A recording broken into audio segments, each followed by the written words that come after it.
আসসালামু আলাইকুম।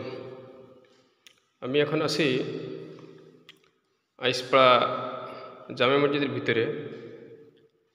এটা মসজিদটা আমাদের উঠান সংলগ্ন, আমাদের বাড়ির ঠিক সামনেই এই মসজিদের ভিতরের অংশ। এটা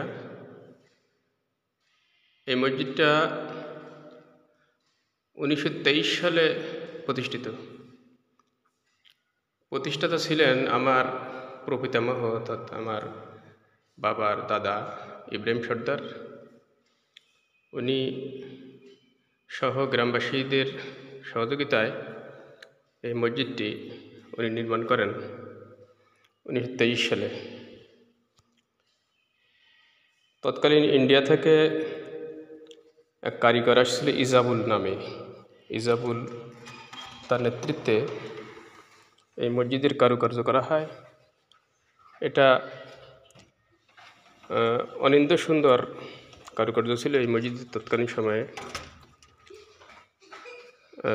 তখন যে ভারতবর্ষের যে স্থাপত্য যে শিল্প, সেই শিল্পের ছোঁয়া ছিল এই মসজিদে।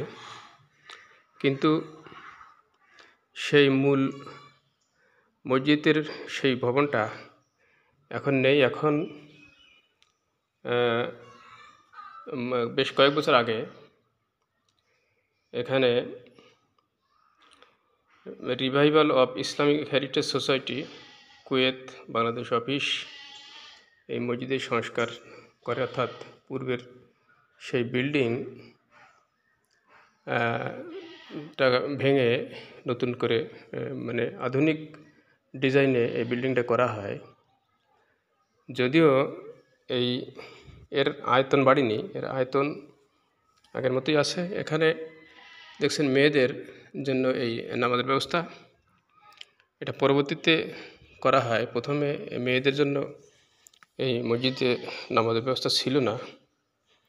তারপরে বেশ কয়েক বছর আগে বর্তমান কমিটি এখানে নারীদের জন্য আলাদা পর্দার ভিতরে এই মসজিদে নামাজের ব্যবস্থা করেছে। এখানে মহিলারা জুম্মার দিন সহ বিভিন্ন উক্তীয় নামাজেও তারা এখানে এসে নামাজ পড়ে।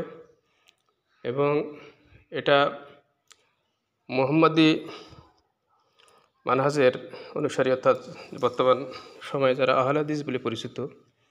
আহলে হাদিস শব্দটা সাম্প্রতিক কয়েক বছর যাবৎ ব্যবহার করা হয়। এখন আবার সালাফি শব্দেও এই কিছুটা ব্যবহার করা হচ্ছে।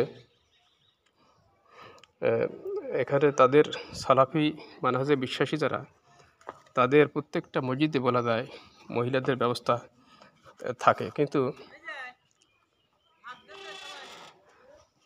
আমাদের অন্যান্য মসজিদে, যেমন অন্যান্য মাযহাবের মসজিদে নারীদের কিন্তু নামাজের ব্যবস্থা রাখা হয় না খুব বেশি। ঢাকা শহরে অধিকাংশ মসজিদে কিন্তু নারীদের জন্য নামাজের ব্যবস্থা নেই।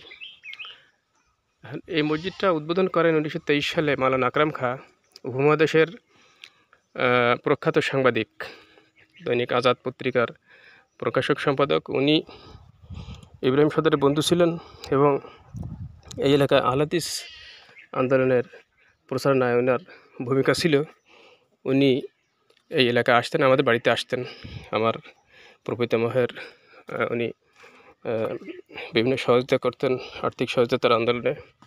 উনি প্রথম খুতবা এই মসজিদে পড়িয়েছিলেন এবং সেখান থেকে তার উদ্বোধনেই এই মসজিদ কত বছর, 100 বছর পার করে। এখন এই মসজিদের বর্তমান কমিটির সভাপতি আমাদের এলাকার কৃতি সন্তান BM ফিরোজ। উনি একজন শিক্ষক, সাতানি শহীদ স্মৃতি কলেজের।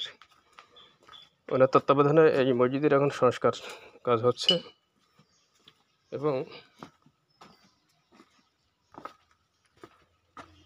আমরা এই মসজিদ নিয়ে আমরা গর্ববোধ করি, কারণ এটা ঐতিহাসিক মসজিদ। 100 বছর পার হয়ে গেছে। তখন এলাকায় মসজিদ তেমন বেশি ছিল না।